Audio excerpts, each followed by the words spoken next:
hydrogen chloride gas, it is also soluble in water. So that also hydrogen chloride gas. The solubility of a gas in a liquid solution is a function of partial pressure of the gas, and the higher the value of KH at a given pressure, lower is the solubility of gas in the liquid. The partial pressure of the gas in the vapor phase is directly proportional to the mole fraction of the gas.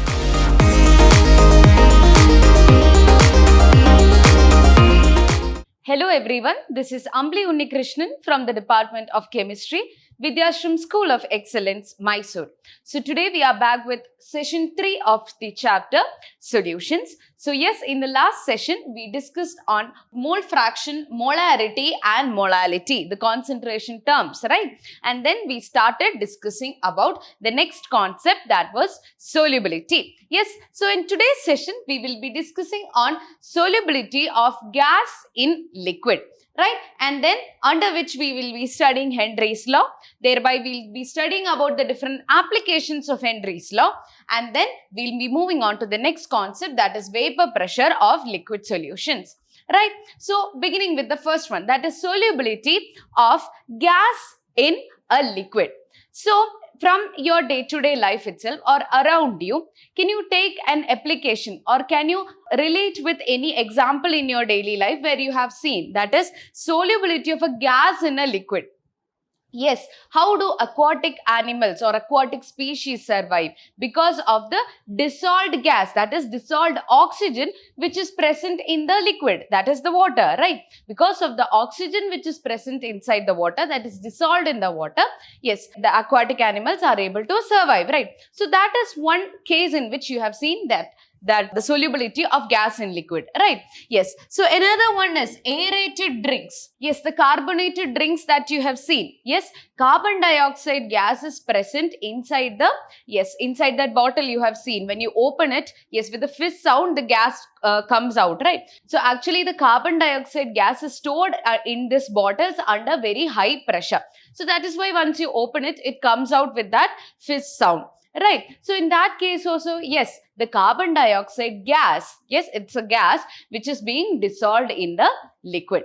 Right. Yes. So that is one. Then dissolved oxygen in water bodies that supports the aquatic life, a natural instance of solubility of gas in liquid. Yes, this was what the first one I discussed, right? The aquatic life, they survive with the dissolved oxygen that is present in water. Right. Another one is hydrogen chloride gas. It is also soluble in water. So that also hydrogen chloride gas. Right, it is a gas which is also soluble in water, right? So now the solubility of gas in liquid is highly affected by temperature and pressure. So while we were discussing about, yes, the solubility of solid and liquid solutions, we understood that there is an effect of pressure and temperature in that case as well, right? So the effect of temperature we studied, and what about the effect of pressure? Was there any significant effect on pressure there? No, right? Because solids, we know that they are highly incompressible, that solids are highly incompressible. So what you can say, yes, there is no much effect of pressure on the solubility of solids in liquids. But in case of, yes, that is solubility of gas in liquid, right? Yes, the solubility of gas in liquid, it is highly affected by temperature as well as pressure. So in the case of solubility of gas in liquid, temperature as well as pressure is having an effect which we'll be studying in detail in this session. So this effect of pressure was mathematically being expressed by the scientist Henry. Okay, so Henry was the first to give a quantitative relationship between pressure and solubility of gas in a solvent, which is known as Henry's law. Okay, so how the solubility of gas depends upon the pressure. Yes, that is a relation, a mathematical or quantitative relationship between the solubility and pressure was given by Henry as Henry's law. So now let's discuss on Henry's law. So now what does it state? What is Henry's law? So first we will be discussing about the effect of pressure on solubility of gas in liquid, right? So Henry's law states that at a constant temperature, the solubility of gas in liquid is directly proportional to the partial pressure of the gas. Okay, so it states that yes, at a constant temperature, the solubility of the gas in a given liquid, the solubility of gas in that liquid is directly proportional to the partial pressure of the gas.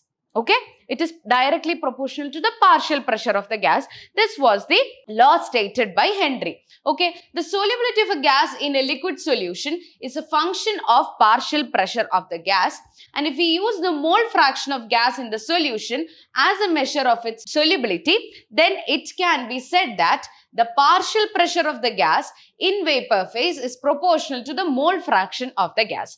So from this particular sentence, we understood that yes, the solubility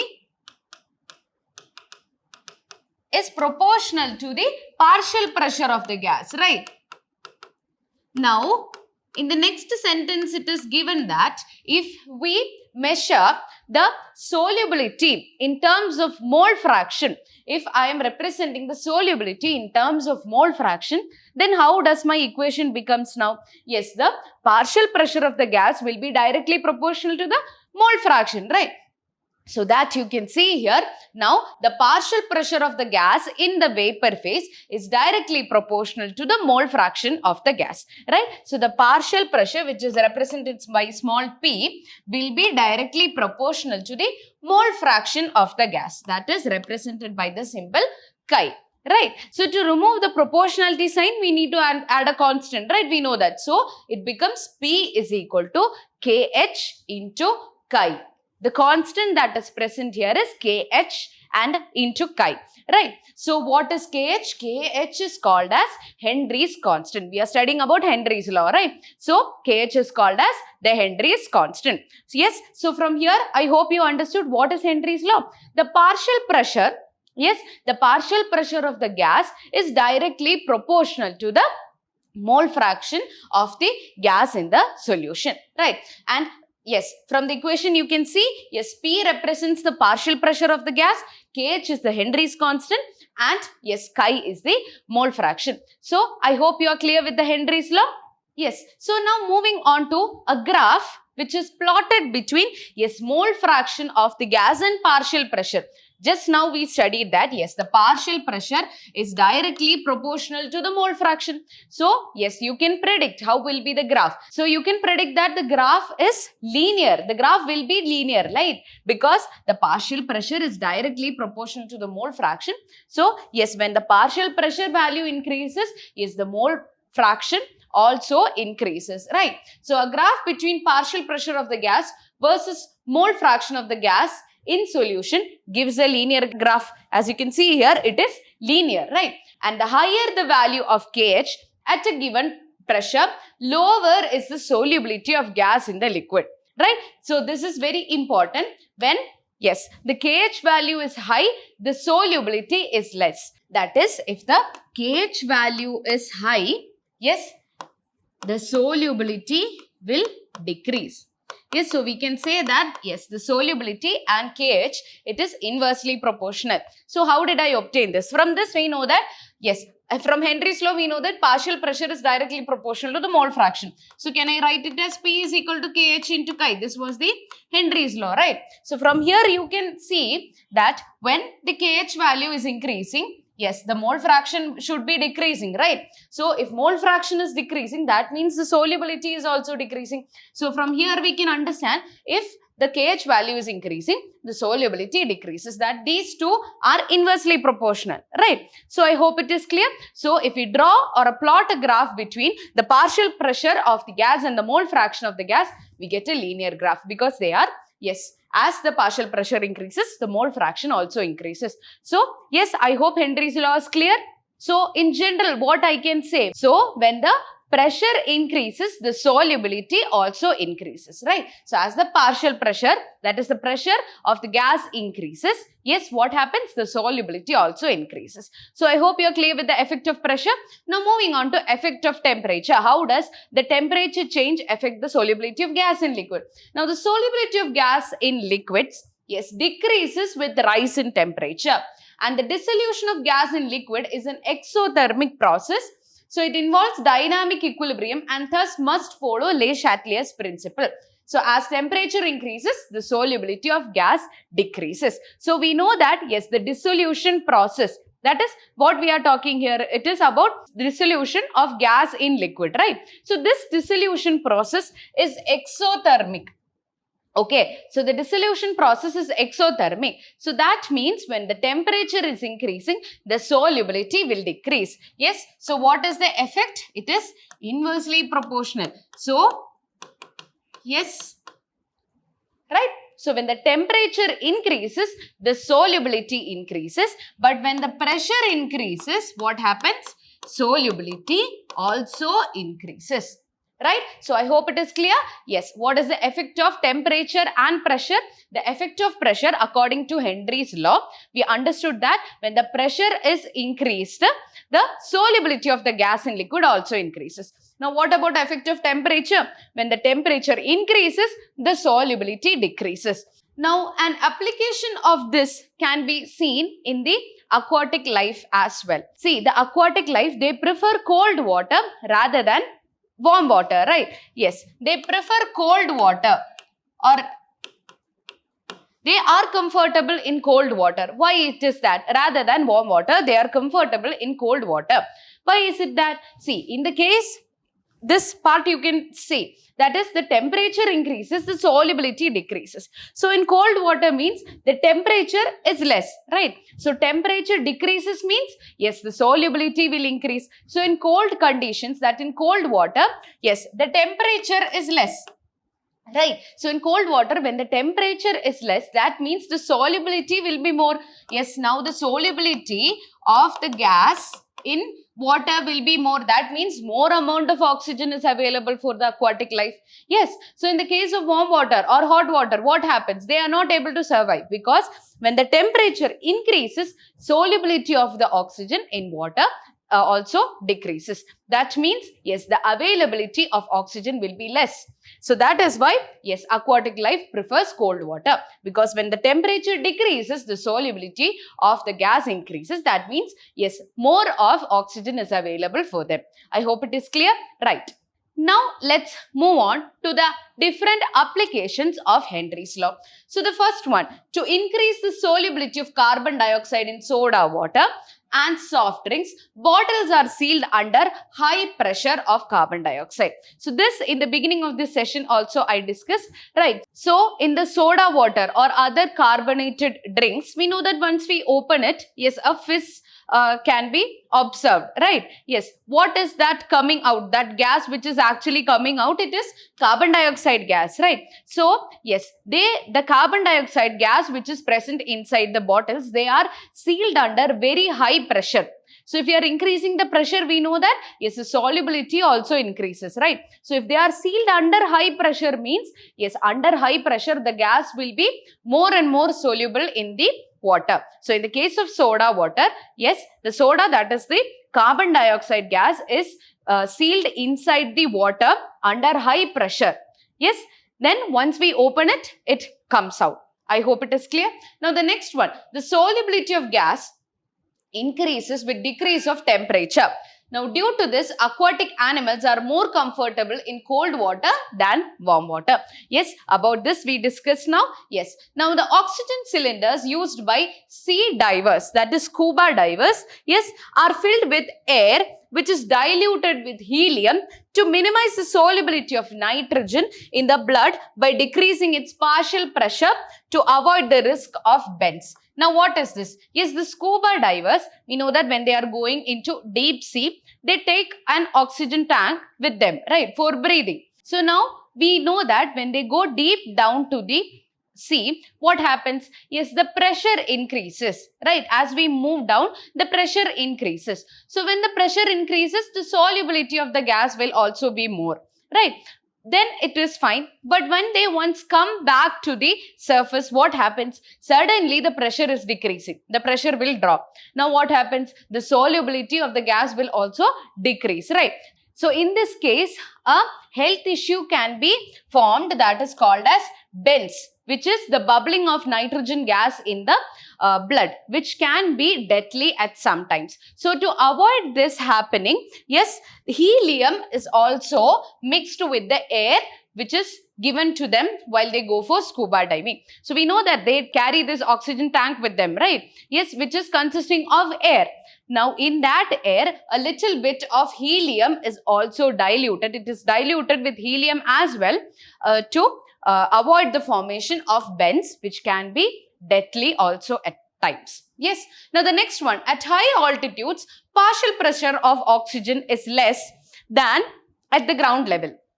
So this leads to low concentration of oxygen in the blood and tissues of mountain climbers. So low blood oxygen causes climbers to become weak and unable to think clearly. And these are symptoms of anoxia. Now that is another condition which is faced by the mountain climbers. So in the case of mountain climbers, what happens when they are going up? What happens? The partial pressure of the gas is decreasing, right? In the case of scuba divers, we know that they were going down below the ocean. Yes, going down to the ocean, that means the partial pressure is increasing. But in this case, they are going towards the hill. That means the partial pressure is decreasing. So when the partial pressure is decreasing, what happens? The solubility also decreases, right? So the solubility of gas in the body, that is the oxygen which is dissolved in their blood, the amount of it decreases. So what happens? Low blood oxygen causes this condition which is called as anoxia. So they become weak and they become unable to think properly. So that condition is called as anoxia. So I hope you are clear with the different applications of Henry's law, right? Now let's move on to the next important concept, that is vapor pressure. Okay, so under vapor pressure, we will be studying about vapor pressure of liquid solutions as well as vapor pressure of solid liquid solutions, right? So the first one is vapor pressure of liquid solutions. So before that, we need to understand what is vapor pressure. Yes, the pressure exerted by the molecules of vapor phase on the liquid phase is called as vapor pressure. Yes, so in this case also you can see, yes, there is a liquid present. Once we heat it, what happens? Yes, it gets converted into gaseous phase, right? Yes, that is clear. So the pressure which is applied or exerted by the molecules of the vapor phase, that is the pressure, these molecules that you can see, that those are present in the vapor phase, right? So the pressure exerted by the molecules in the vapor phase on the liquid phase is called as vapor pressure, right? So in this case also, to represent it in a mathematical or quantitative form, yes, Raoult's law of liquid in liquid solutions is used, right? So let's understand what is Raoult's law. Yes, it states that for a solution of volatile liquids, the partial pressure of each component is directly proportional to its mole fraction. So let us consider two components. 1 and 2 separately I am considering. Okay, here some solvent is present. Here also some solvent is present. Now what happens? This in liquid phase, yes, they get converted into gaseous phase. And the vapor pressure which is applied by, exerted by this gas, we can represent it as P1 naught. Okay, this is the pure solvent, right? Only one solvent is there, that is of component 1. Yes, so the partial pressure applied, so the vapor pressure which is exerted by the component is P1 naught. Yes, now in the case of pure solvent 2, right? So the vapor pressure exerted will be P2 naught, right? So now that is P1 0 and P2 0, right? Now if I am mixing both of these, so in this case both of them are liquid, right? We are discussing about the vapor pressure in liquid solutions. That means both the components will be liquids, right? So if I am mixing these two, that is now my solution contains 1 and 2. Okay, now what will be the partial pressure here? Will it be P1 naught and P2 naught? No, right? Because yes, they are mixed now. So the partial pressure of first component will be P1 and partial pressure of second component will be P2, right? So this was in the case when they were pure solvents. right, before mixing. So the vapor pressure of first component will be P1 naught and the second one will be P2 naught. And yes, in this case, when they are mixed, the vapor pressure exerted by each one of them will be P1 and P2, right? So what does it state? The Rolle's law states that for a solution of volatile liquids, yes, both of them are volatile. Now volatile means, yes, they will be easily able to get evaporated, that is converted into gaseous phase, right? Now the partial pressure of each component in the solution is directly proportional to the mole fraction. So partial pressure of each component in the solution, that is P1 and P2, right? Now in the solution, the partial pressures is P1 and P2. So what does it say? It is for each component, the partial pressure is directly proportional to its mole fraction. So we can say P1 is directly proportional to the mole fraction of that component and P2 will be directly proportional to chi2, right? Yes, I hope it is clear. So now let us consider a binary solution of two liquids and denote the two components 1 and 2. Yes, these are the two components and then P1 and P2 will be the partial vapor pressure. Yes, I hope you understood. So from that, what did we understand? Yes, from Rolle's law, the partial pressure of each of the component is directly proportional to its mole fraction. So P1 will be directly proportional to chi1. So in the same case, you can see a proportionality sign is there. To remove that, we need a constant. So the constant here will be the partial pressure of the pure solvent, that is P1 naught. So how you can write? P1 will be equal to P1 naught into chi1, right? So the same way you can represent the component 2 also. Yes, P2 will be equal to P2 naught into chi2. Yes, I hope it is clear. Yes, so those are the two equations that is written here. Yes, I hope it is clear. Now, according to Dalton's law of partial pressure. Now, according to Dalton's law of partial pressure, the total pressure is the sum of partial pressure of all the components at the same temperature. So, the total pressure of the solution. See, we mixed these two solvents, right? 1 and 2, we obtained a solution, right? So, the total pressure of the solution will be the sum of the, yes, partial pressure of each of the components in the solution. So, what will be P total? It will be equal to P1 plus P2, right? P total will be equal to P1 plus P2. Now, what did we understand from Rolle's law? P1 is equal to P1 naught into chi1 and P2 is equal to P2 naught into chi2. So, now that can be substituted here. P1 is equal to P1 naught into chi1. Yes, P2 is equal to P2 naught into chi2, right? So, from this, what you can do? Yes, we know that when we were studying about mole fraction, we studied chi1 plus chi2 will be equal to 1, right? The mole fraction of all the components in a solution will be equal to 1. The sum of the mole fractions will be equal to 1. Right. So, if it is a binary mixture, that means only two components. The mole fraction of first and mole fraction of the second will be equal to 1. Right. So, in this case, instead of writing in terms of chi1, if I just want to write in terms of chi2, that is only one component, how can I represent it? Yes, instead of chi1, I can write it as 1 minus chi2, right? See, from this equation, what does chi1 becomes? It will be 1 minus chi2. Right. So, that is what is written here, P1 naught into 1 minus chi2 and P2 naught into chi2. That is as there.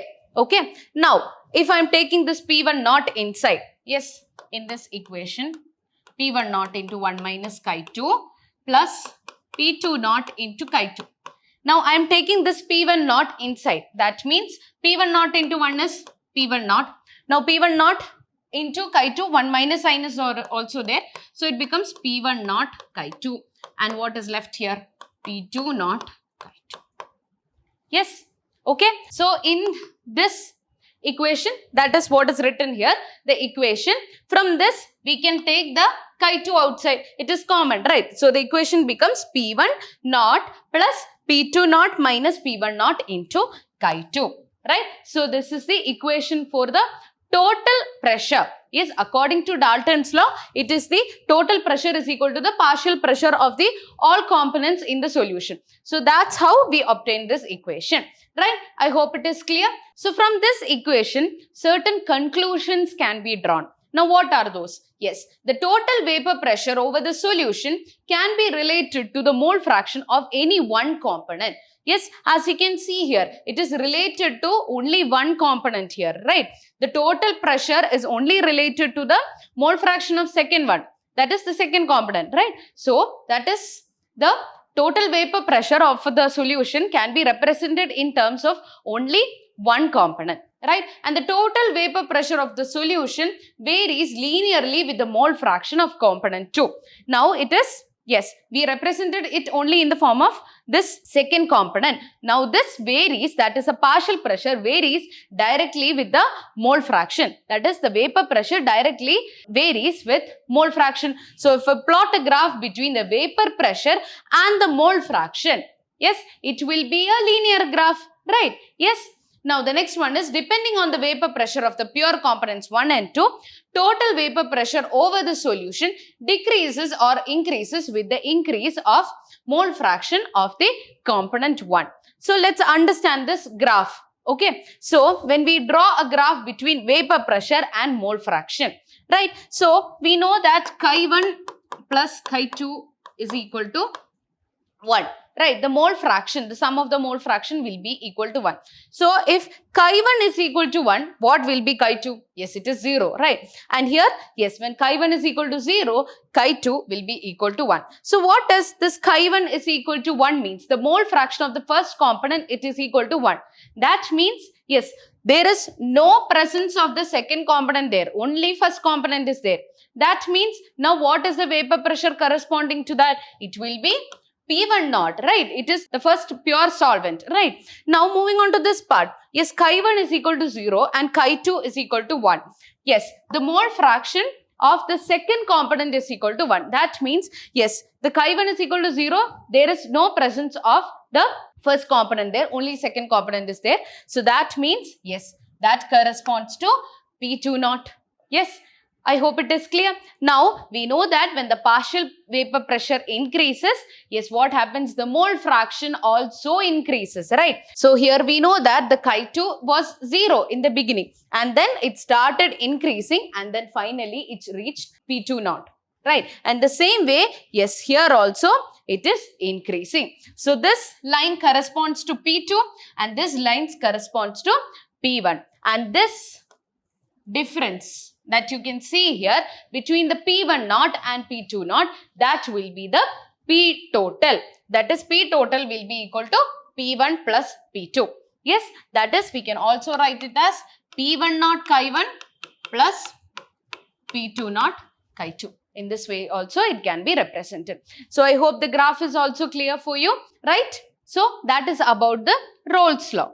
Right. Now, the Rolle's law of liquid-liquid solutions, in case of vapor phase, we are going to study. Yes, the composition of vapor phase in equilibrium with the solution is determined by the partial pressure of the components. So, we were studying about the vapor pressure of the gas which is exerted on the liquid, right? So, now we are considering only in the vapor phase. That is the vapor pressure of only the gas. Right, the liquid is not being considered here.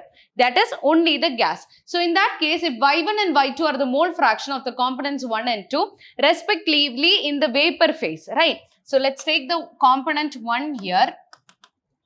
Okay, yes, we know that it gets converted into vapor phase, right? So, in this vapor phase, the mole fraction we are considering of component 1 and 2, that is Y1 and Y2. Yes, so then using the Rolle's law, we know that P1 is equal to Y1 into P total, right? And P2 will be equal to Y2 into P total. Yes, so in general, if there are, this is for 1 and 2 component. Now, in general, we can write it as Pi is equal to Yi into P total. Yes, so how did we study Rolle's law? In the case of, yes, the liquid-liquid solutions, it was P1 is equal to P1 naught into chi1, right? So, in the same way, in vapor phase also, instead of chi1, yes, it is represented as Y1 and P1 naught will be the P total. Yes, not for the individual gases, yes, individual components in gaseous phase, it will be P total that will be used in the case of vapor pressure. Yes, so I hope you are clear with the difference in Rolle's law in vapor phase as well. Yes. So now we studied about Rolle's law as well as Henry's law and the mathematical equation for both of them. Yes, for Rolle's law, it was P1 is equal to P1 naught into Chi1, right? P1 is equal to P1 naught into Chi1. And for, yes, Henry's law, it was P is equal to KH into Chi. So from this, are you able to find any similarities? Yes, in this case, it is both case, it is mole fraction, right? And only this constant is differing. In the case of Rolle's law, it is P1 naught, and in the case of Henry's law, it is KH, right? Yes. So on comparison of Rolle's law and Henry's law, it is observed that the total pressure of volatile component or gas is directly proportional its mole fraction in solution, right? And in the case of Henry's law, the proportionality constant KH, and it is different from P1 naught, which is partial pressure of pure components, right? So the Rolle's law becomes a special case for Henry's law, which KH becomes equal to P1 naught in Henry's law. So what you can say from this? Yes, the Rolle's law becomes a special case of Henry's law. Yes, the Rolle's law is considered as a special case of Henry's law, where KH will be equal to P1 naught. Yes, so from here itself you can understand both of the equation look similar. So it is said that Rolle's law is a special case for Henry's law, where KH is equal to P1 naught. I hope it is clear, right? So in the next session, we are going to study about the vapor pressure of solid and liquid solutions. Today we discussed about liquid and liquid solutions, right? Right. Then ideal solutions and non-ideal solutions, then azeotropes, and then we will begin with colligative properties. Yes, so I hope what and all we have discussed in this session is clear for you. So that's all for today. Thank you.